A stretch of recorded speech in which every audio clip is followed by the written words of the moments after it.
இன்றைக்கி காலையில் கிளைமேட்டு பார்த்திங்கன்னா ரொம்பவே நல்லா இருந்ததுங்க.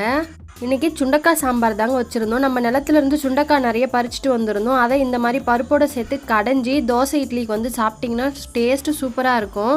அதுக்கப்புறம் இன்றைக்கி சாயந்தரம் நம்ம வந்து கோவிலுக்கு பூஜைக்கு வந்து போகிறோம். அதனால் பூ கட்டிகிட்டு இருந்தோம். நம்ம வாழை மரத்தில் ஒரு புதுசாக கொல்லைத்தள்ளி இருந்தது. அம்மா பூ கட்டி வச்சுட்டு மாடு பால் கறக்க போயிட்டாங்க. ஈவினிங் போல் நான் வந்து அடுப்பு பற்ற வச்சு சுண்டல் செய்யலான்னு சொல்லி சுண்டல் பானையை முதல்ல வச்சுட்டேன்.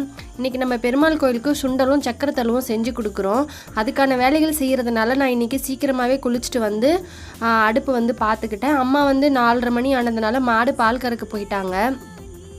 சுண்டல் அடுப்பையும் பார்த்துக்கிட்டே என்னோடய ஆஃபீஸ் ஒர்க்கும் இருந்ததுங்க. அதனால் நான் என்னோடய சைட் பை சைடு ஆஃபீஸ் ஒர்க்கையும் வந்து பார்த்துட்டு இருந்தேன். இது கடைசி சனின்றதுனால நம்மளோட வீட்டிலேருந்து பெருமாள் கோயிலுக்கு வந்து பிரசாதமாக சுண்டல் அதுக்கப்புறம் சக்கரை பொங்கல் இதெல்லாம் வந்து செஞ்சு கொடுக்குறாங்க. இதோட கண்டினியூவேஷன் வீடியோ அடுத்த ஷார்ட்டில் அப்டேட் பண்ணுறேன்.